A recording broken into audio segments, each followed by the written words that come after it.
आदाब नाजरीन। डीडी उर्दू के इस खास प्रोग्राम हेलो डॉक्टर में मैं रतिका मेहरा और मैं आदित्य कुमार आप सभी का इस्तकबाल करते हैं। हम आज़ादी का अमृत महोत्सव मना रहे हैं और हमारी मुल्क की आज़ादी को 75 बरस मुकम्मल होने जा रहे हैं। और कहते हैं कि किसी भी जो मुल्क की तरक्की है वो एक वहाँ के लोगों की सेहत पर निर्भर करती है। और आज की पेशकश में हम किसी मर्ज पर बात नहीं करेंगे, बल्कि आज हम बात करेंगे मेडिकल साइंस की उस तरक्की के बारे में जिसकी वजह से आज हम किसी भी मर्ज से लड़ सकते हैं, उसका मुकाबला कर सकते हैं। बीमारी कितनी भी खतरनाक क्यों ना हो, कोई भी क्यों ना हो, आज हमारे माहिरीन की मुट्ठी में उन सभी बीमारियों का इलाज है। और मेडिकल साइंस ने जिस तरह से तरक्की की है उससे हमारी ज़िंदगी की जो क्वालिटी है जीने की वो और भी बेहतर बन गई है। तो नाजरीन, अगर आज आप भी मेडिकल साइंस से रिलेटेड कोई भी सवालात करना चाहते हैं तो आप हमारे स्टूडियो पे दिए गए टोल फ्री नंबर पर कॉल कर सकते हैं और हमारे एक्सपर्ट से अपने सवालों को पूछ सकते हैं। लेकिन उससे पहले आइए देखते हैं ये स्पेशल रिपोर्ट।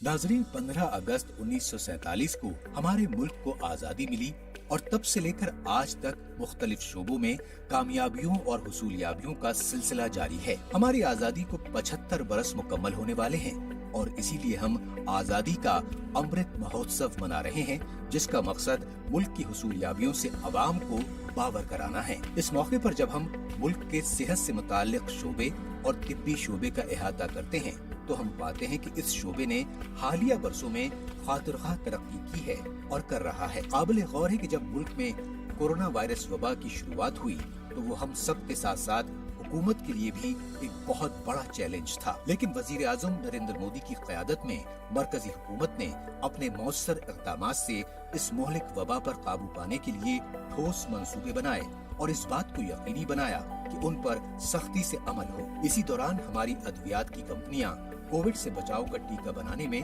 मसरूफ हो गयीं और उनकी सख्त मेहनत और लगन के सबब जल्द ही 2 कंपनियों ने इस टीके को तैयार करने में कामयाबी हासिल की।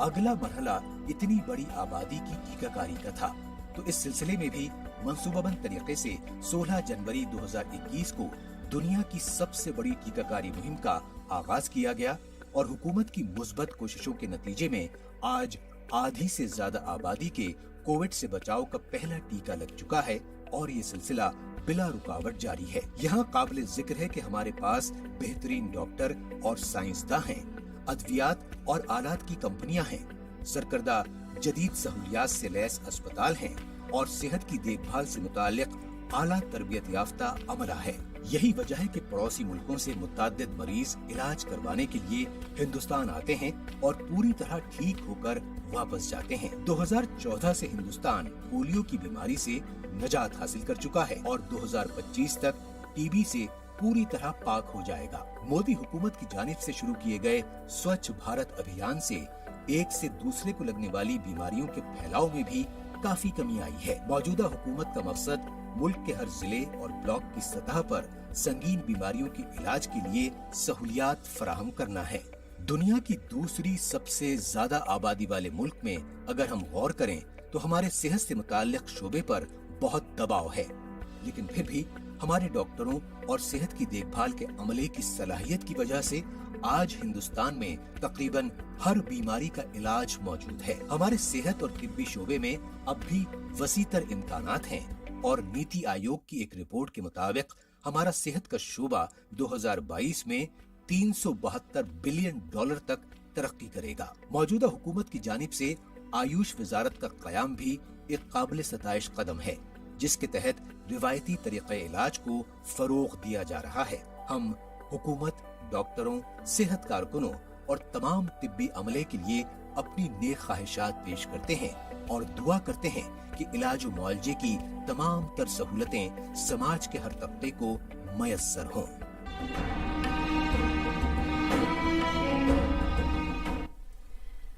हेलो डॉक्टर में आज हम बात करेंगे 75 years of India's achievement in medical science और जानेंगे कि किस तरह से ट्रीटमेंट डायग्नोसिस में बदलाव आ रहे हैं और किस तरह से मेडिकल साइंस और भी ज़्यादा मजबूत हो गई है।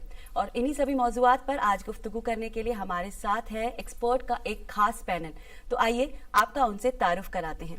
हमारे साथ हैं professor Ramesh Kumar Goyal ji, vice chancellor Delhi pharmaceutical sciences and research university New Delhi से। आपका इस्तकबाल है सर।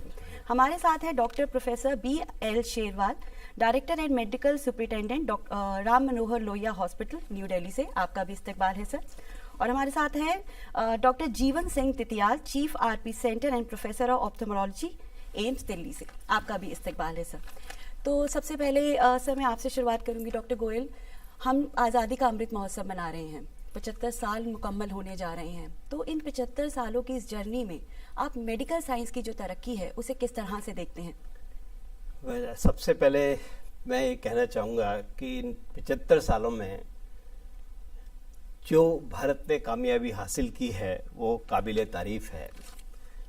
मेरे हिसाब से मैं इनको अगर मैं 3 भागों में डिवाइड करूं, पहले 25 साल, दूसरे 25 साल और तीसरे 25 साल, मुझे याद आती है एक पूरब और पश्चिम पिक्चर थी। जब मनोज कुमार जब परदेश जा रहे थे तो उन्होंने पूछा गया कि आप कहाँ, तो ज्ञान लेने के लिए लोग बाहर से आते हो, आप ज्ञान लेने बाहर जा रहे हैं, परदेश जा रहे हैं। तो उन्होंने कहा था कि हम विज्ञान लेने जा रहे हैं।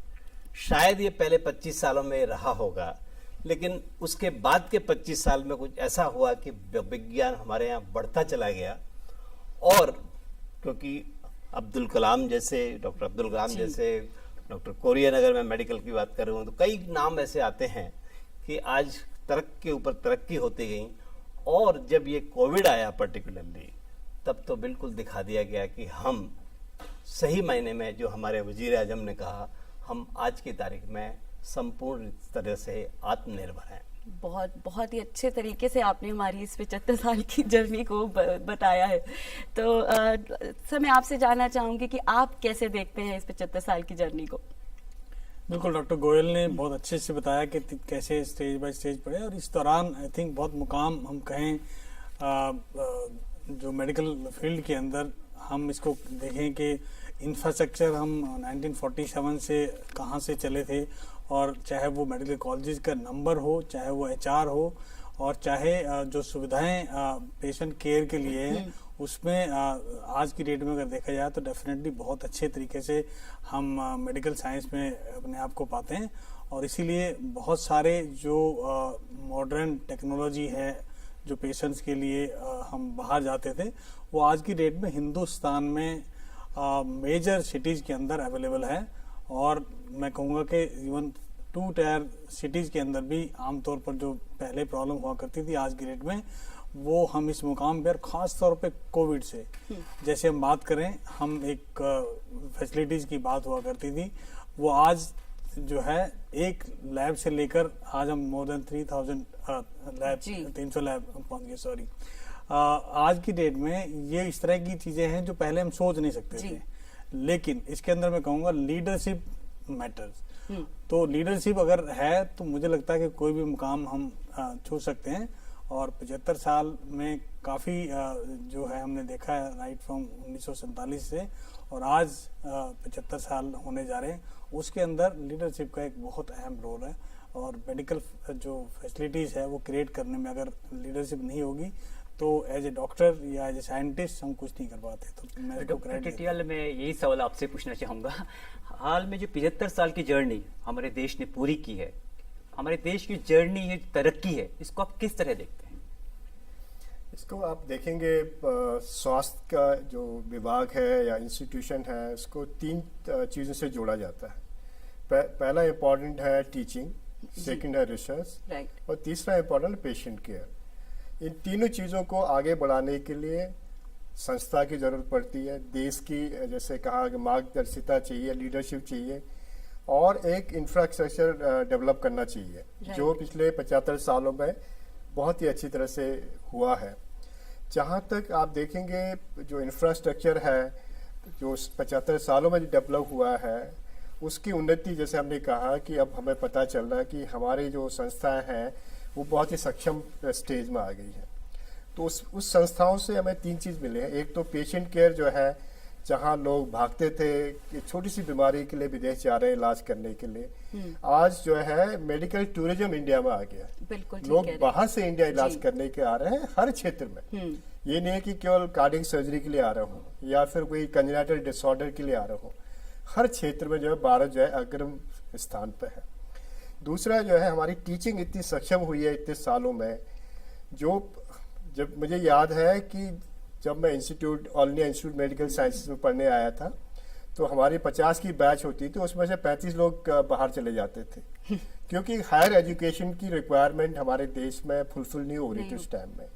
आज के डेट में आप लगाओगे जितने भी सुपर स्पेशलिटी एजुकेशन है हमारे देश में है, जिसके कारण से एक स्पेशलाइज वर्क फोर्स हमारे पास है राइट। जो इस देश में मेडिकल संस्थाओं को आगे बढ़ाने में कामयाब कर रही है। उनके कारण से एजुकेशन ठीक हुआ है, उनके कारण से पेशेंट केयर ठीक हुआ है, उनके कारण से ऐसे ऐसे रिसर्च हुए हैं जिससे बड़े सारे ऐसी बीमारियां जिससे देश मुक्त हो गया है। बिल्कुल। उसमें एक एग्जाम्पल हमें वैक्सीनेशन में देना चाहिए, जिसमें इंडिया नंबर 1 कंट्री रहा है कई सालों से, जिसके कारण से कोविड में भी हमने बहुत ही अच्छा जो है वैक्सीनेशन प्रोग्राम चलाया। एग्जैक्टली। उसमें एक पाथ ब्रेकिंग जो पिछले 75 साल में आप गिनती करेंगे तो पोलियो वैक्सीनेशन होगा, जी। जो आज हम कहते हैं हमारा देश पोलियो मुक्त है। तो बहुत बड़ी कामयाबी बहुत बड़ी है कामयाबी। एक डेवलपिंग कंट्री के लिए। बिल्कुल। सो डॉक्टर तितियाल, मुझे लगता है आपने बहुत छोटे छोटे उसमें पॉइंट्स तो हमें बताए हैं, पर इसके बारे में पूरी डिस्कशन हम जरूर इस पे डिटेल्स में करेंगे। और एक चीज बहुत अच्छी लगी कि हम हमारा देश खुद मुख्तारी की तरफ आगे बढ़ रहे हैं। Yes. जी। सो डॉक्टर गोयल, जब भी हम मेडिकल की बात करते हैं तो फिर हम मर्ज यानी बीमारी की भी बात करते हैं, तो अब आपको क्या लगता है कि कितना आसान हो गया है कि किसी भी एक बीमारी को डिटेक्ट करना? ये डायग्नोस्टिक की जो आप बात कर रहे हैं कि निदान, एक जमाना था कि जस्ट पल्स रीडिंग हुआ करती थी, कार्डियक की बात करें तो सिर्फ ईसीजी हुआ करती थी। तो इस तरह से अब आज की तारीख में देखें तो क्या नहीं है। अगर हम बात करें स्पेशली कार्डियक जो हृदय संबंधी रोग हैं, तो आज की तारीख में सीटी एंजियोग्राफी भी जो बोलते हैं कि बिना इवन इंटरवेंशन के भी की जा सकती है। बिल्कुल। और वो इक्विपमेंट्स आज हमारे यहाँ हैं।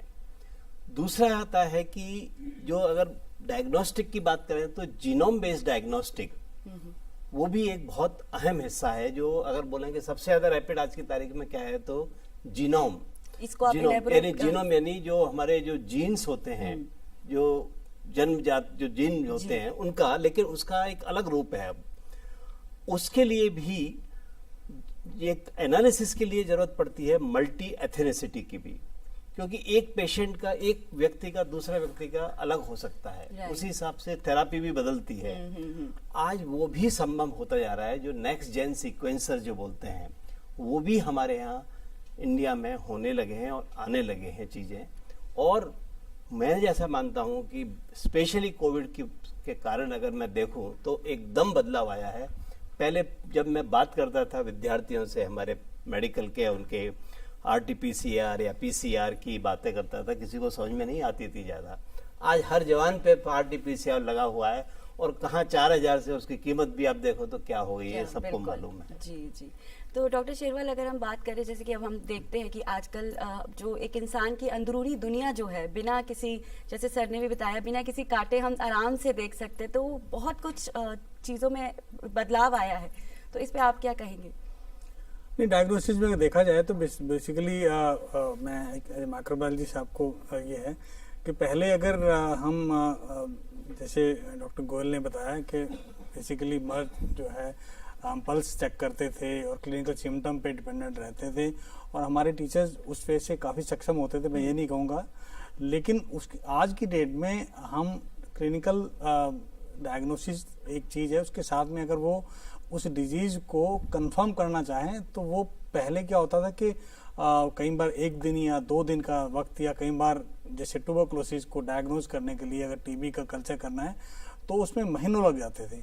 लेकिन आज की डेट में हमारे पास ऐसी सी मशीनें हैं और फैसिलिटीज़ हैं कि हम कुछ घंटे के अंदर ही ये बता पाएंगे टीबी है, और ये भी बता पाएंगे कि टीबी रेजिस्टेंट वाली तो नहीं है। तो ये एक बहुत बड़ा चीज़ है। इसी तरह से जैसे कार्डिक में है, या हमारे पास जो रेडियोलॉजी फ्रंट में अगर देखा जाए, पहले केवल एक्सरे हुआ करता था, आज की डेट में हम डिजिटल एक्सरे की बात करते हैं, वर्चुअल एक्सरे आ रहे हैं, और साथ में एमआरआई और बहुत अच्छे सीटी स्कैन हैं, उसके अंदर भी और काफ़ी अच्छी तरक्की होने जा रही है। और उसके कारण जो है हम एक पर्टिकुलर पॉइंट पे पहुंच जाते हैं कि this is the place where the disease is existing. तो ये बहुत बड़ी चीज़ है, और टाइम बहुत मायने रखता है किसी भी डिजीज में। जो चीज़ दवाई हम 2 दिन के बाद शुरू करनी थी, अगर हम बेसिकली ये लड़ाई है टाइम और डिजीज के बीच में, अगर उसको जल्दी पकड़ेंगे और जल्दी इलाज शुरू कर देंगे तो नेचुरली उसका जो ट्रीटमेंट है वो पुख्ता हो जाएगा, आसान हो जाएगा। बिल्कुल, तो ये बहुत इंपॉर्टेंट है। डॉक्टर टिटियाल, यही मैं आपसे पूछना चाहूँगा कि जैसे डॉक्टर शेरवाल ने बताया कि टाइम कम होने की वजह से, जैसे कैंसर की बीमारी ले, तो कैंसर की बीमारी में तो ऐसा होता है कि दिन पर दिन प्रोग्रेस होती जाती है, जितना अर्ली डायग्नोसिस हो जाए उतना मरीज को फायदा पहुंचता है। तो इसके बढ़ने से और आप क्या बताना चाहेंगे डॉक्टर शेरवाल के अलावा? जहाँ तक जो डिस्कशन चल रहा है, डायग्नोस्टिक में डेफिनेटली देश में उन्नति हुई है, और हर क्षेत्र में जो है इसकी जो है वैल्यू है। डायग्नोस्टिक करने से जो है बीमारी की ट्रीटमेंट सही टाइम में हो सकती है। तो इसमें डॉक्टर टिटियाल एक सवाल और ऐड करना चाहूंगी, लाइफ एक्सपेक्टेंसी कितनी बढ़ गई है? हाँ, मैं उसी में आ रहा था कि देश की हेल्थ केयर सेक्टर में उन्नति देखना चाहेंगे। 2 इम्पोर्टेंट पैरामीटर्स है जी। एक तो लाइफ एक्सपेक्टेंसी जो आप कह रहे हैं, 1947 में ये करीब 50 साल के आसपास था, आज की डेट में ये 74 के आसपास है। तो आप समझ सकते हैं कितनी उन्नति हमारे देश में, बहुत बड़ी उपलब्धि है। और दूसरा इम्पोर्टेंट पैरामीटर है इन्फेंटाइल डेथ, जो 1 साल के अंदर जो बच्चों का डेथ हो जाता है, उसमें कितनी उन्नति हुई है। तो 1947 के आसपास में भारत में हर 1000 बर्थ में करीब 100 से 150 बच्चे मर जाते थे। आज ये 20 से कम है। तो इसमें काफी बड़ी उन्नति की है। ये एक पैरामीटर है जो बताता है कि 75 साल में हमने जो है क्या उन्नति की है। ये सब पॉसिबल हुआ है जो हम डिस्कस कर रहे हैं, डायग्नोस्टिक से, ट्रीटमेंट से, एजुकेशन से। एक कॉलर है हमारे साथ जुड़ना चाहते हैं। हेलो हेलो हेलो जी, आपका इस्तकबाल है हमारे प्रोग्राम में। नमस्कार मैम, जितेंद्र बोल रहा हूँ प्रतापगढ़ से। जी जितेंद्र जी, अपना सवाल पूछिए। मैम, मेरा सवाल ये है कि जैसे हम बड़ी बड़ी बीमारियों के लिए छोटे या शहरों के लोग या गाँव के लोग वो दिल्ली जैसे महानगर में आते हैं एम्स में दिखाने के लिए, तो क्या जो छोटे शहर है या गाँव है, क्या इनमें भी एम्स जैसे संस्थान खुलने की क्या संभावना है? हम कैसे देखें उनको? जी, बहुत ही अच्छा सवाल आपने पूछा है। तो मैं इसको आंसर करना चाहूंगा। जी बिल्कुल, बहुत ही अच्छा क्वेश्चन पूछा जितेंद्र जी आपने। जैसे हम बात कर रहे थे इंफ्रास्ट्रक्चर, तो उसका एक प्राइम एग्जांपल हमारे देश में है 1956 में जब all India institute of medical sciences AIIMS खुला था, जो आज ऐसे स्टेज में आ गया कि एक भारत देश का एक ब्रांड है ये हेल्थ केयर सेक्टर में, और सरकार चाहती भी है कि एम्स हर कोने में खुल जाए।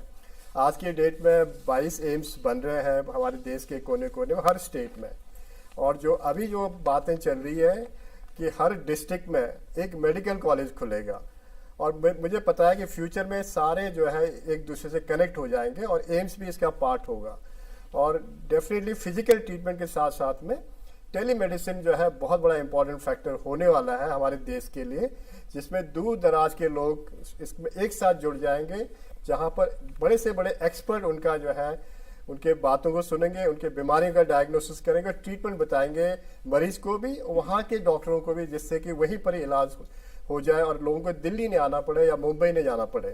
ये आपका क्वेश्चन बहुत अच्छा है। नहीं, वैसे अगर हम बात करें डॉक्टर टिटियाल, आप कुछ कहना चाहते हैं सर प्लीज? मैं एक बात कहना चाहूंगा कि होगा तो यही कि कोई एक समय ऐसा आएगा कि हो सकता है कि सारी सुविधाएं ग्रामीण क्षेत्र में भी जाए, लेकिन आज की तारीख में अगर हम यूएस वगैरह देखें तो कोई जरूरी नहीं है कि हर चीज वहाँ के रूरल में भी हो, वहाँ के ग्रामीण क्षेत्रों में भी हो। यानी ग्रामीण तो नहीं बोलेंगे पर वो, लेकिन क्या है कि बीमारी में जो टाइम फैक्टर होता है, medical emergency knows no rule, तो उस हिसाब से अगर बात करें तो कौन सी बीमारी में अगर सावधानी बरती जाए और उस पीरियड को कम किया जाए, या अगर उस पीरियड उसको अवॉइड ना भी कर सकें तो भी उसको सुविधाएं पहुंचा सकें, इसकी अवेयरनेस जैसे जैसे फैलेगी सब कुछ सही होता जाएगा। तो डॉक्टर साहब, किस तरह ये अवेयरनेस फैलाई जा सकती है? अवेयरनेस में जैसे किसी को हार्ट अटैक आया है तो वहाँ के प्राइमरी हेल्थ सेंटर तो है ही, तो उनको क्या प्राथमिक ट्रीटमेंट शुरू कर दी जाए इसकी जितनी ज़्यादा अवेयरनेस होगी, जितनी ज़्यादा पब्लिक को भी समझ में होगी, उसका इफेक्ट आता जाएगा। और ये मेरा मानना है कि हमारे जो अभी रिसेंटली हम जो मेडिकल में जो एडवांसमेंट हुए हैं, जो हमारे वजीर आजम जी, प्रधानमंत्री मोदी जी ने भी किए हैं, वो हर जगह पहुंचने का वो भी सक्षम होते जा रहे हैं। बिल्कुल। और जी सर, मैं इसमें चाहूँगा बेसिकली जैसे भी डॉक्टर तिहारी ने बताया, डॉक्टर गोयल ने बताया बहुत अच्छे से तरीके से, लेकिन इसके साथ एक अगर देखा जाएगा तो एक नेटवर्किंग का एक इशू है। जहाँ पर भी हम छोटे से छोटे शहर की बात करते हैं, वो networking, mentoring, all India institute एक जीता जागता उदाहरण है कि जो पूरे कंट्री में इंडिया के मेडिकल कॉलेजेस या इवन छोटे से छोटी जगह पे भी वो एक मेंटरिंग करते हैं। मैं उसका रांची में मैं रह के आया हूँ 2 साल, और मेरे को एम से ये आवश्यकता पड़ी कि कार्डिक थोरेसिक डिपार्टमेंट एस्टेब्लिश करना था। तो मैं फक्र के साथ कहता हूँ कि ऑल इंडिया इंस्टीट्यूट के लोगों ने बिल्कुल जो है तुरंत मेरी बात मानी और उन्होंने 2-3 विजिट करी, और उसके बाद जो सुविधाएं वहाँ पर आज हैं, मैं बड़े फक्र के साथ कहता हूँ कि यहाँ के डॉक्टरों ने काफ़ी अच्छा योगदान दिया। जहाँ तक बात है, आप 1947 से लेकर और आज की बात करें, मेडिकल कॉलेज एस्टेब्लिश जो भारत सरकार का ध्येय है कि हर डिस्ट्रिक्ट के अंदर एक मेडिकल कॉलेज होना चाहिए। ये बड़ी ऐसी बात लगती है कि इससे क्या फायदा होगा, लेकिन आप डिस्ट्रिक्ट वाइज देखेंगे, अगर पहले जो ट्रांसपोर्ट था 40 किलोमीटर एक पेशेंट को जाना पड़ता था, अगर आपका डिस्ट्रिक्ट 15 किलोमीटर में है तो आपका डिस्टेंस जो है मेडिकल फैसिलिटी के लिए, आपकी फैसिलिटी जो है वो it has come to the door of the patient. बिल्कुल। पहले आप अगर देखोगे 1947 में केवल 19 मेडिकल कॉलेज थे, 1000 MBBS सीट थी। आज अगर देखेंगे 606 मेडिकल कॉलेज हैं और 92,000 MBBS सीट्स हैं। तो ये एक रिमार्केबल चेंज है 1947 से लेकर वो, और उसके कारण ये हुआ कि आपके जो इंस्टीट्यूट हैं they will be available in the जो स्टेट्स हैं। पहले क्या था, 4-5 साल पहले ये देखा जाता था कुछ एक पर्टिकुलर स्टेट है जहाँ पे नंबर ऑफ मेडिकल कॉलेजेस हैं, जैसे कि कर्नाटका है, महाराष्ट्र है, आंध्र प्रदेश, तमिलनाडु है। लेकिन अब सरकार जोर दे रही है कि उनको जो है दूसरे स्टेट जहाँ पर जरूरत है वहाँ पर मेडिकल कॉलेजेस खोले जाएं। और अभी जो नए कॉलेजेस आ रहे हैं वो सभी उन्हीं डिस्ट्रिक्ट या स्टेट्स में आ रहे हैं जहाँ पर फैसिलिटीज है। और भारत सरकार ने उसमें काफ़ी एक मैं कहूँगा महत्वपूर्ण रोल निभाया। एक स्टडी की थी, उससे पता लगा है कहाँ कहाँ पर आवश्यकता है। और अब आने वाले समय में मुझे लगता है कि ये नंबर और बढ़ेंगे और अल्टीमेटली हमारे जो छोटे शहर हैं, जो सैटेलाइट सिटी बोलते हैं, या गांव पे देहात में भी मुझे लगता है मेडिकल फैसिलिटीज पहुंचेगी। राइट। तो डॉक्टर तितियाल, ये जो फ्री कैंप्स, मेडिकल कैंप्स जो लगाए जाते हैं, और बहुत ज़्यादा आजकल इनकी अवेयरनेस बढ़ गई है कि जो लोग जिन्हें डर लगता है कि पैसा खर्च होगा, कैसे जाएंगे, तो उनके घर के आसपास ही फ्री मेडिकल कैंप्स लगे जाते हैं ताकि वो अपनी बीमारियों को जल्द से जल्द उनकी बीमारियों को पकड़ा जाए। तो वो कितना हेल्पफुल हो गया है? नहीं, जैसे हम बात कर रहे हैं कि कम्युनिटी में या सोसाइटी में अवेयरनेस होना बहुत जरूरी है। इलाज तो होता रहेगा, यदि अवेयरनेस रहेगा तो बीमारी जो है जल्दी पकड़ में आ जाएगी। तो इस हिसाब से जो कैंप्स लगा रहे हैं वो ज़्यादातर अवेयरनेस कैंप होनी चाहिए कि कैसे हम बीमारी को पिकअप कर सकते हैं। एक हमें एजुकेशन सिस्टम निकालनी चाहिए जहाँ पर हेल्थ केयर वर्कर्स और सोसाइटी में इंटरेक्शन हो, कि वो जो है बड़े बड़े जो मीटिंग्स होते हैं वहाँ पर हेल्थ केयर वर्कर ही आपस में बात कर रहे होते हैं। क्यों ना ऐसा एक स्टेज आया जब हम जो है सोसाइटी से बात कर रहे हैं, कम्युनिटी से बात कर रहे हैं कि कौन सी बीमारी को क्या क्या लक्षण होते हैं और कैसे उसको ठीक समय में पकड़ सकते हैं और कहाँ पर इसका सही इलाज हो सकता है। बिल्कुल। तो जहाँ तक मैं देख रहा हूँ, पिछले कंटिन्यूएशन टू जो पहले बात हो रही है, गवर्नमेंट ने बहुत अच्छा काम किया है पिछले 75 सालों में, लेकिन साथ में और भी स्टेक होल्डर्स हैं जिन्होंने इसमें सपोर्ट किया है। प्राइवेट सेक्टर जो है हमारे देश में हेल्थ के मामले में काफ़ी आगे है। इनफैक्ट मैं देखूंगा ऑलमोस्ट 60 to 80% ट्रीटमेंट जो है प्राइवेट सेक्टर उठाती है बड़े सारे बीमारों की। उसको जोड़ने के लिए एक जो है NGO से हैं जिन्होंने इसमें बहुत बड़ा काम किया है हमारे इस बीमारी को बचाने के लिए लोगों को और आगे ट्रीटमेंट कराने के लिए इनका भी हाथ रहा है। तो गवर्नमेंट, प्राइवेट सेक्टर, NGOs उन्होंने बहुत अच्छा काम किया। अब ये टाइम आ गया कि जनता खुद आगे आए और जो है सबको आगे ले जाए। तो आने वाले 75 साल जो हमारे होंगे उसमें वो मेरे ख्याल से जनता खुद इलाज करेगी, क्योंकि आर्टिफिशियल इंटेलिजेंस जो है हर आदमी के हाथ में होगा। डॉक्टर, 3 चीज़ों का आपने जिक्र किया। एक तो आर्टिफिशियल इंटेलिजेंस का, जो कि एक अपकमिंग चीज़ है और इससे काफ़ी फायदा लोगों को पहुंच सकता है, एक तकनीक है। और दूसरा आपने अवेयरनेस भी जोड़ दिया। अवेयरनेस मीन्स अगर अवेयरनेस होगी तो प्रिवेंशन होगा जी। और अब जितना अवेयर होगी पब्लिक, बीमारियां हुई ना, तो आप इस तरफ भी इशारा कर रहे हैं। जी। मेजर इसमें जो सरकार का एक ध्यान उसमें जाना जरूरी है, क्योंकि जो बच्चे होते हैं वो सबसे अच्छे मेरे ख्याल से चीज़ों को फॉलो करने वाले होते हैं। तो हमारे एजुकेशनल सिस्टम है, जो हमारे पाठ्यक्रम होते हैं या बुक्स होते हैं, उनमें हेल्थ के बारे में होना बहुत ज़रूरी है। बिल्कुल। एक बड़ा एग्जाम्पल जो हम स्ट्रगल कर रहे हैं, जैसे ऑर्गन डोनेशन है, वो एक बड़ा मुद्दा है आज के देश में, कि लोग ज़्यादा जी रहे हैं, उनको बीमारी हो रही है, सीरियस एंड स्टेज बीमारियां हो रही है, ऑर्गन डोनेशन कम हो रहा है। तो यहाँ पर इसका भी एक चैप्टर होना चाहिए मिडिल स्कूल में। सिमिलरली बड़े सारे बीमारियां हैं, उनका एक मेरे ख्याल से right from a middle school से मेडिकल का एक पाठ्यक्रम साथ में होना बहुत जरूरी है, जिसमें सिंपल चीजें हो, वो अवेयरनेस बढ़ाएगी पूरे देश में इमीडिएटली। बिल्कुल। क्योंकि डॉक्टर साहब, मैंने देखा कि अंगदान, ये ऑर्गन डोनेशन को लेकर लोगों में बहुत सारी भ्रांतियां हैं, उनको दूर किया जाना बेहद आवश्यक है। वो तो हाँ तभी आएगा। सो डॉक्टर गोयल, मैं आपसे जानना चाहूंगी कि अब मेडिकल ट्रीटमेंट्स की बात करें या मेडिसिन अवेलेबिलिटी की बात करें, तो कितना आसान हो गया है पहले पिछले कुछ सालों से अब जाके ये चीजें अवेलेबल होना? अगर मैं मेडिसिन की बात करूं तो मैं बहुत गर्व के साथ कहूंगा, जो सिर्फ कोविड की बात नहीं है, ये करीब दशकों से मैं बोल सकता हूं कि India has been number 2 in terms of volume and number 10 in terms of the value because of the maybe price difference. आज भारत एक्सपोर्टर है मेडिसिन का, इवन वैक्सीन का भी, एंड लार्जेस्ट एक्सपोर्टर। आज यूएस एफडीए के करीब 200 से ऊपर प्लांट अप्रूव्ड प्लांट्स इंडिया में है। जेनरिक मेडिसिन की बात करें तो सबसे ज्यादा इंडिया से एक्सपोर्ट होती है। तो उससे अगर उस एंगल से बात करें तो यहाँ का जो मेडिकल से जो फार्मास्यूटिकल सेक्टर है वो काफी हद तक मैं कहूँगा कि वर्ल्ड फेमस और वर्ल्ड टॉप में है ही गिना जाएगा। ये है तो आसानी से दवाएं मिलती हैं। वो जमाना गया कि अरे ये दवा तो वहां से प्रदेश से मंगानी पड़ेगी, ये तो भूल जाओ, प्रदेश वाले बोलेंगे कि इंडिया से मंगानी पड़ेगी। इनफैक्ट एक ही दवाई के इतने सारे मल्टीपल सब्स्टिट्यूट भी होते हैं कि सॉल्ट ये वाला है तो आप ये ले सकते हैं। इनफैक्ट प्राइस रेंज की भी अगर आप बात करें तो उसमें भी फर्क पड़ता है कि अगर आप पर्टिकुलर सॉल्ट की लेते हैं तो ये कम रेंज में है जो एक आम आदमी अफोर्ड कर सकता है। वो तो देखिए, वो भी एक बहुत बड़ा सराहनीय प्रोग्राम है, प्रधानमंत्री जनौषधि योजना परियोजना जो है, उसमें बहुत क्लियर है कि मेडिसिन की उपलब्धि सबको मिले, कोई प्रॉब्लम ना हो, अफोर्डेबिलिटी ऑफ द मेडिसिन।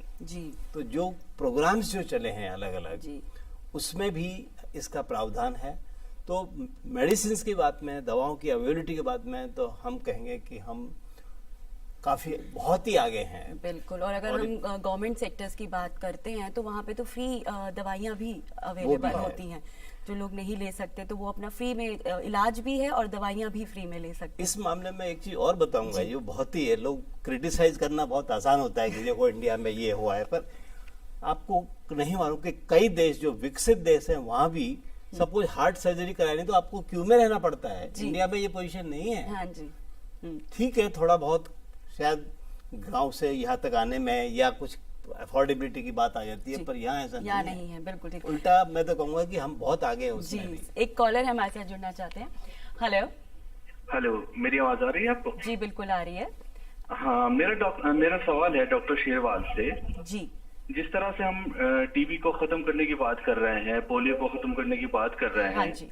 तो हमारी कंट्री में आने वाले समय में क्या कभी कैंसर मुक्त हो सकता है हमारी कंट्री, या कैंसर के ऊपर फतेह, या हम कैंसर का ट्रीटमेंट सही तरीके से आ सकता है?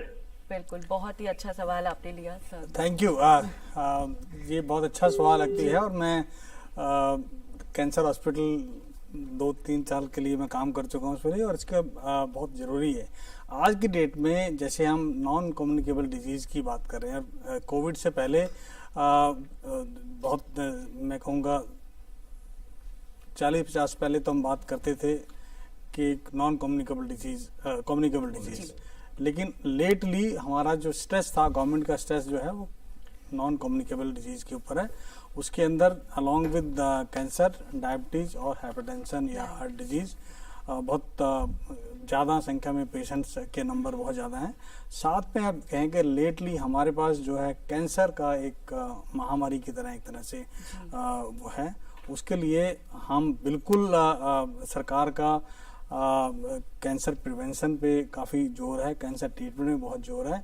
कैंसर की जब बात करते हैं तीन तरह के ट्रीटमेंट की हम बात करते हैं। उसके प्रिवेंटिव केयर, क्यूरेटिव केयर और पैलेटिव केयर। अगर आप कैंसर 100% ठीक हो सकता है अगर आप उसको अर्ली स्टेज पे डायग्नोज करें, अर्ली स्टेज पे पकड़ा जाए, तो वो मेडिसिन से या सर्जरी से क्योर किया जा सकता है। तो उसके ऊपर हमारा हर कैंसर स्पेशलिस्ट या जो कैंसर अवेयरनेस पे काम करते हैं, ये बहुत ज़्यादा, जैसे भी डॉक्टर तिजाल ने बताया था कि आपने भी कहा था कि हम बात करें कैंप्स लगाने की या अवेयरनेस की, वो चाहे स्कूल में हो, चाहे वो ग्राम पंचायत में हो, चाहे वो डिस्ट्रिक्ट लेवल पे हो, चाहे वो स्टेट लेवल पे हो। तो कैंसर के लिए सबसे अच्छा प्रोग्राम अगर कोई है वो है basically awareness among the people. जैसे खास तौर पे कैंसर हम बात करेंगे ब्रेस्ट कैंसर की। ब्रेस्ट कैंसर अगर अर्ली स्टेज में पकड़ा जाता है तो वो 100% ठीक हो सकता है। लेकिन हमें उसके लिए अपने माताओं बहनों से बात करनी पड़ती है और वो हर व्यक्ति को बताना पड़ता है कि ये एक ऐसा कैंसर है और इसको कैसे हम अपने आप हम पता लगा सकते हैं। और हमें अगर शंका हो तो टाइम टू टाइम हमें अपने जो नियर बाई हॉस्पिटल है वहाँ जाना चाहिए। तो अवेयरनेस बहुत ज़रूरी है। और जैसे सर्वाइकल कैंसर है उसके लिए वैक्सीन अवेलेबल है और वो बहुत ज़रूरी है कि हम स्कूल लेवल पे सभी बच्चों को, फीमेल लड़कियों को जो खास तौर पर, उनको सबको हम कहते हैं कि आप वैक्सीन दिलाइए। बाकी जो है अगर आपको लगता है कि कहीं कोई ऐसा सिम्टम हो, मान लीजिए कोई मुंह में कोई छाला है या कोई आपको पेशाब में खून आ रहा है, आपकी लैट्रिन में खून आ रहा है या कोई इस तरह का कोई सिम्टम है, वो तुरंत आप अपने डॉक्टर के पास जाएं और उसका जांच कराएं। तो सबसे पहले यही है कि आपको अर्ली स्टेज पर कैंसर का पकड़ना बहुत ज़रूरी है, उसका इलाज हो सकता है। और उसके बाद जो क्योर की बात करते हैं हम इंडिया में आज बहुत अच्छी स्थिति में हैं। अवेलेबिलिटी ऑफ द ऑप्शंस, हमारे पास बहुत अच्छी मेडिसिन जो है, जो कीमोथेरेपी आप बोलते हैं, वो अवेलेबल है और अफोर्डेबल है। ऐसा नहीं, पहले हम मेडिसिन जो होती थी वो बेसिकली अवेलेबल होती थी लेकिन अफोर्ड नहीं कर पाते थे पेशेंट। आज की डेट में वो अवेलेबल है और अफोर्डेबल है और कुछ जगह पर वो मुफ्त भी इलाज सभी कैंसर की दवाइयाँ मिलती हैं। और जैसे कि दिल्ली में मैंने जो है दिल्ली स्टेट कैंसर में रहा हूँ मैं, वहाँ पर मुफ्त दवाई दिल्ली के लोगों को दी जाती है। तो ऐसे इस तरह के इंसेंटिव हैं। और बाद में हम बात करते हैं उसकी क्वालिटी लाइफ की, या how we can increase the life of the sufferer of cancer. अगर लेट स्टेज में है तो आप क्यूरेटिव केयर के बाद, जिसमें हम कीमोथेरेपी की बात कर रहे हैं, ऑन्को सर्जरी की बात करते हैं या रेडिएशन की बात करते हैं, सभी तरह की ट्रीटमेंट अवेलेबल है आज की डेट में। और बाद में आप जो पैलेटिव केयर है कि जो सीरियसली सिक पेशेंट होते हैं उनको आप दर्द से कैसे निजात दिला सकते हैं और कैसे उनकी लाइफ या क्वालिटी लाइफ दे सकते हो, उसके लिए भी काम करती है सरकार। तो मैं कहूँगा कि लेटली कैंसर का जो डेफिनेटली नंबर बढ़े हैं, तो अवेयरनेस इज द की कि हम कैंसर को कंट्रोल कर सकते हैं और कैंसर को मैं कहता हूँ बहुत अच्छी तरीके से ट्रीट कर सकते हैं। और इसके लिए हमको सबसे बड़ा जरूरी ये भी है, अगर कैंसर किसी एक पेशेंट को हो जाता है घर में एक्चुअली, तो बेसिकली चैलेंज है ये। तो ये हमें एक स्पोर्टिंग वे से लेना चाहिए। कैंसर का मतलब ये नहीं है कि पेशेंट्स जो है उसको काफ़ी सीरियस या कोई ऐसी चीज़ होगी। आप जैसे दूसरे डिजीज हैं वैसे लें और उसको जो है उसको मॉरल सपोर्ट और उसको ट्रीटमेंट अवेलेबल है, ये बहुत जरूरी है। सो बेसिकली जिस तरह से आपने समझाया डॉक्टर शेरवाल, तो यही बात समझ में आती है कि अवेयरनेस, फिर से वही बात है कि अवेयरनेस होना बहुत जरूरी है। घबराने की साथ में- जरूरत नहीं है डॉक्टर साहब, आप ये कहना चाह रहे हैं हमें उसका अर्ली ट्रीटमेंट की कोशिश करनी नहीं नहीं, साथ में जो है, कैंसर जैसे कंट्रोल के लिए early diagnosis is the key. बहुत जरूरी। जो कैंसर की बात हो रही है, जो इतने ज्यादा तादाद में कैंसर जी। जो है देश के हर कोने से आ रहा है, कोई भी क्षेत्र से जो है अचूक नहीं है, उसमें हो ही जाता है बीमारी जो जी। है। तो आज जो है एक रिक्वायरमेंट हमारे देश के लिए भी है कि हर एरिया में, मेट्रो सिटी में नहीं है, सेकंड टायर सिटी में या दूर के डिस्ट्रिक्ट लेवल में भी जो है कैंसर की सुविधाएं जांच के लिए और इलाज के लिए होनी बहुत ही अति आवश्यक है। जहाँ तक हम एडवांस ट्रीटमेंट की बात करते हैं, कुछ ही बड़े बड़े शहरों में भी अवेलेबल है और मरीजों की तादाद बहुत ज्यादा है। बहुत ज्यादा। अब सिंपल एक किसी को रेडियोथेरेपी देना तो लंबे लाइन लग जाती है, उसमें डेट्स लंबे मिल रहे होता है, तो उससे भी मरीज की बीमारी खराब हो बिल्कुल, जाती ये तो है। कैंसर की हम काफी हमने बात की कैंसर के ऊपर, लेकिन अगर पीछे कुछ सालों में जाकर देखते हैं तो बहुत सारी ऐसी बीमारियां थी, जैसे कि पोलियो हो गया, HIV हो गया, ट्यूबरक्लोसिस हो गया। पोलियो जैसी बीमारी जो आज हम जड़ से खत्म करने में कामयाब भी हुए हैं। और अगर हम बात कर रहे हैं 75 सालों की अपने देश की उन्नति की, तो उसमें आपको क्या लगता है कि अब आज के टाइम पे जो पिछली ये बीमारियां चलती आ रही हैं, उनके ट्रीटमेंट्स में कितना मतलब बेहतर हुई है ट्रीटमेंट्स? देखो, चैलेंजेस तो आती रहेंगे, जैसे जैसे समय चेंज होगा नई बीमारियां सामने आ जाएंगी। जहाँ तक ट्यूबरक्लोसिस की बात आप कह रहे हैं कि ट्यूबरक्लोसिस का चेहरा चेंज हो गया है। जो ट्यूबरक्लोसिस 70s में था या 60s में था, वो अब वो नहीं है। अब जो है सारे ड्रग रेजिस्टेंट ट्यूबरक्लोसिस है, और जो बीच में HIV, एड्स ऐसी बीमारियां आई है जो इम्यूनो कॉम्प्रोमाइज पेशेंट हो जाता है, उनको ट्यूबरक्लोसिस और ही अलग रंग का होता है। तो वो चैलेंज अभी भी हमारे पास है, उसको ट्रीटमेंट करने के लिए और सारी दिक्कतें साथ में आ रही है। जैसे अभी कोविड आया पिछले 2-2.5 सालों में, तो हमें पता है कि कुछ ना कुछ चीजें आगे आती रहेंगी और सडनली आपका इंफ्रास्ट्रक्चर जो है उस क्षेत्र में डेवलप करना डिफिकल्ट हो जाता है। यदि आपके पास साधन हो तो इमीडिएटली उसको कर सकते हैं, जो इंडिया ने कोविड के टाइम में किया था। वैक्सीनेशन हो या ऑक्सीजन की सप्लाई हो या फिर इंक्यूबेटर हो या ICU की बेड्स की जरूरत हो, कर पाई देश हमारे। तो इंफ्रास्ट्रक्चर की बेसिकली अगर आप बात करें तो इंफ्रास्ट्रक्चर जो है, सर डॉक्टर गोयल आप क्या कहेंगे कि कितना डेवलप हो गया है? देखिए, इंफ्रास्ट्रक्चर तो डेफिनेटली काफी डेवलप हो चुका है, लेकिन अब क्या है कि जो प्रश्न था कि क्या हम भारत को कैंसर मुक्त बना सकते हैं, शायद ये ठीक ना लगे, मैं बोलूंगा कि शायद मेरा आंसर नो होगा। इसी को कम्युनिकेबल डिजीजेस को हम मुक्त कर सकते हैं, ट्यूबरक्लोसिस मुक्त, पोलियो मुक्त, कोई भी जो बीमारी जो इन्फेक्शन, तो इन्फेक्शन को कम्युनिकेबल डिजीज को कर सकते हैं। नॉन कम्युनिकेबल डिजीजेस लाइफस्टाइल के ऊपर है, न्यूट्रिशन के ऊपर है। तो उस हिसाब से अगर हम प्रॉपर खान पीन में जो न्यूट्रिशन पे ध्यान दें जी, और कुछ जो गलत आदतें हैं जैसे शराब है या सिगरेट है या वो है, तो प्रिवेंटिव की जा सकती है। लेकिन ट्रीटमेंट अब बोले मुक्त कर दो, जो शायद मुश्किल है। पर कैंसर में एक और चीज आती है जिसको नया नाम आता है पर्सनलाइज मेडिसिन, प्रिसीजन मेडिसिन। किस पेशेंट को रेडिएशन काम करेगा, किसको कीमोथेरेपी करेगा, कीमोथेरेपी में भी कौन सी दवा काम करेगी, इसकी भी अब सीक्वेंसिंग होके समझ में आ जाती है। अगर किसी को ये कामयाब नहीं हो रहे हैं उसका उपचार करने में, तो वो भी अब किया जा सकता है और उसकी भी फास्ट डेवलपमेंट हमारे देश में हो रही है, जरूरत के मुताबिक। डॉक्टर शेरवाल, आपका कहना है कि पेशेंट जो है वो सोल होता है किसी भी मेडिकल इंस्टीट्यूशन का। तो अगर हम पेशेंट केयर की बात करें तो पहले और अब में किस तरह से हम केयर में जो है बदलाव आए हैं, चेंजेस आए हैं? नहीं, देखिए, बिल्कुल आपने सही वर्ड यूज किया है। जो पेशेंट नहीं है तो अस्पताल नहीं है, डॉक्टर नहीं है जी। सो डेफिनेटली जो अस्पताल होता है वो पेशेंट सेंट्रिक होता है। सारे हमारे जो वर्किंग है वो रिवॉल्व करती है पेशेंट पे। पेशेंट को हम कैसे सुविधा दे सकते हैं, राइट फ्रॉम जो व्हेन द पेशेंट एंटर हमारे अस्पताल के अंदर। हमारे अभी यूनियन मिनिस्टर हैं मनसुख मांडविया जी, वो अक्सर ये कहते हैं कि कोई भी मरीज जब आपके अस्पताल में आए, उसको सबसे पहले उसका जो एनवायरनमेंट है, मरीज को इस तरह से वेलकम करना चाहिए कि हाँ लगे कि मैं किसी अस्पताल में आया हूँ, ऐसा नहीं है कि जैसे पहले की उन्हें था कि आपको यही नहीं पता लगता कि सरकारी अस्पताल में तो यूजली लोग जाते नहीं थे और यूजली अवॉइड करते थे। लेकिन आज की डेट में कम से कम ये होता है कि आप एक सिस्टम डेवलप कर सकते हैं कि पेशेंट्स को विद सेंसिटिविटी हम रिसीव करें। और कई सिक पेशेंट आते हैं, कई डायग्नोस्टिक के लिए आते हैं, कई लोग ट्रीटमेंट के लिए आते हैं, कई लोग प्रिवेंशन के लिए आते हैं।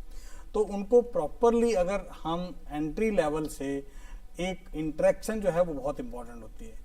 अगर वहां पर आपने उनको मान लीजिए कोई झगड़ा हुआ या बातचीत नहीं करने को तैयार है, तो वो हम अक्सर स्ट्रेस करते हैं कि पेशेंट को कैसे आप रिसीव करते हैं।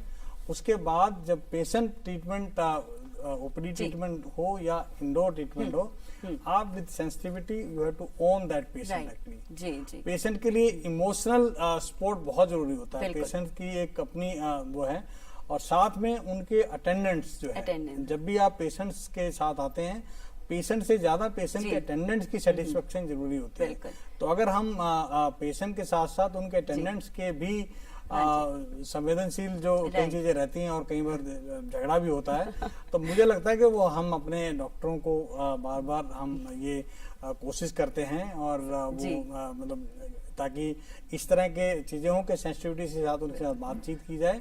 और इलाज तो कोई डॉक्टर, जब भी आप किसी अस्पताल में जाओगे, जो जितना हार्ड वर्क मेडिकल फ्रेटर्निटी करती है, मैं गारंटी लेता हूं कि कोई और नहीं करते हैं। तो मतलब बेसिकली ये कहें कि मरीज, हमारे नर्सिस, हमारे स्पोर्ट्स साहब बहुत ज्यादा काम करते हैं और 24 घंटे 36 घंटे काम करते हैं। लेकिन वही एक सेंसिटिविटी एक पेशेंट्स को बेसिकली ये रहता है कि इलाज के साथ साथ एक अगर एक पर्सनल टच, एक इमोशनल केयर, मेंटल लेवल पे कई बार पेशेंट्स के साथ टच। तो मैं आपकी इस बात पे ये कहना चाहूंगी कि घर तो नहीं, पर घर जैसा माहौल उसे लगे तो वो शायद जल्दी से ठीक किया जाए। बिल्कुल।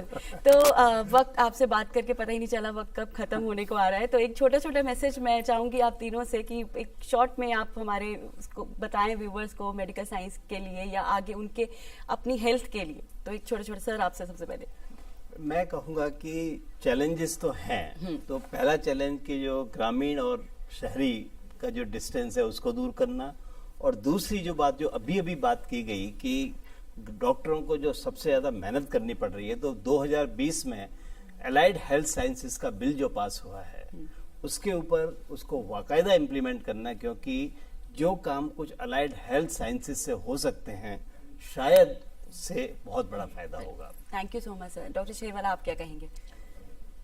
देखिए, जब हॉस्पिटल की हम बात करते हैं, जो मैं पेशेंट्स को यही कहूँगा कि जब भी कोई इशू हो तो अपने, चाहे वो फैमिली डॉक्टर हो, चाहे वो आपके नॉन डॉक्टर हो, कोई कभी भी इनिशियल स्टेज में कोई भी इशू हो उसके साथ बात जरूर करें। तो पेशेंट्स का या मतलब मैं कहूँगा क्लाइंट्स का जो है अपने डॉक्टर के प्रति वो एक रिश्ता ऐसा होना चाहिए, क्योंकि उसके बाद क्या होता है कि बहुत सारी चीजें जो एज ए पेशेंट उनको पता नहीं होता कि वो उनको अंडरगोइंग कोई डिजीज है। हाँ जी। और कई बार अचानक से पकड़ा जाता है कि सडनली वो किसी पेशेंट को लेके हमने कहा आप भी करा लीजिए, तो पता लगता है कि उनका तो 300 ब्लड शुगर निकला या उनको बीपी निकला। तो इस तरह से मेरा ये है कि समय समय पर अपनी जांच कराएं और जब भी मौका मिले अपने डॉक्टर से सलाह जरूर लें। जी डॉक्टर दतियाल आप क्या? मैं तो बिल्कुल उसका एक सारांश बताना चाहूँगा कि रॉबर्ट फ्रॉस्ट का एक लाइन मुझे इसमें चाहता हूँ कि miles to go before I sleep. तो अभी भी जो है चैलेंजेस आते रहेंगे, कि हेल्थ सेक्टर ऐसा है कि नई नई चैलेंजेस आते रहेंगे। और 75 सालों में एक इम्पॉर्टेंट इश्यू जो रहा है, जो एक पेशेंट और डॉक्टर का जो रिलेशनशिप रहता है या जो एक रिस्पेक्ट रहता है, वो चेंज हुआ है जी। जो आज से 75 साल पहले था वो आज नहीं है। जनता चेंज हो गई है, प्रोफेशन चेंज हो गया, एक्सेप्टेबिलिटी चेंज हो गई है। तो मैं यहाँ कहना चाहता हूँ कि जैसे हम कह रहे हैं कि डॉक्टर और पूरी जो मेडिकल फैकल्टी इतना मेहनत करती है, तो साथ में हम लोग इमोशनली भी जुड़े हुए हैं हर चीज़ के साथ। तो हम ये चाहते हैं कि सरकार, प्राइवेट सेक्टर, NGOs और पेशेंट रिलेटिव वो भी जो है उस इस नोबल प्रोफेशन को उतना ही रिस्पेक्ट है जो आज से 50 साल पहले था। बिल्कुल आप सारे स्टेक होल्डर्स की इम्पोर्टेंस। जी, आप सभी का बहुत बहुत शुक्रिया। और वाकई जो ये 75 साल की हम तरक्की देख रहे हैं, तो उसमें आप सभी डॉक्टर्स को और सभी हेल्थ वर्कर को हम सभी सलाम करते हैं। आपका बहुत बहुत शुक्रिया। तो नाजरीन, हमें पूरी उम्मीद है कि आज की ये पेशकश आपको बेहद पसंद आई होगी, और अगर आपकी भी कोई राय हो तो आप हमें ईमेल कर सकते हैं। हमारा ईमेल आईडी है hellodrdirdu@gmail.com, और आप हमारे यूट्यूब चैनल से भी जुड़ सकते हैं। उसे सब्सक्राइब कीजिए, लाइक कीजिए, और जितना हो सके उतना शेयर कीजिए।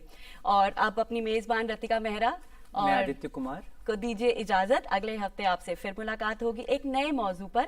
तब तक के लिए अपना और अपनों का ख्याल रखें। अल्लाह हाफिज। अल्लाह हाफिज।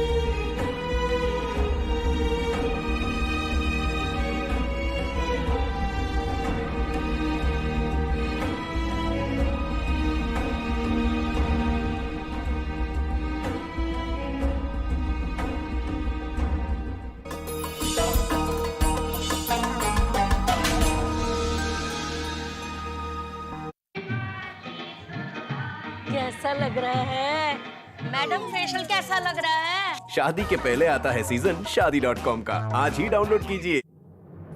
मन की बात है जन जन की, संघर्षों के कुछ किस्से, कहानी कुछ सफलताओं की, अनकही विरासत की, उम्मीदें नए भारत की। महीने के आखिरी रविवार का रहता है इंतजार।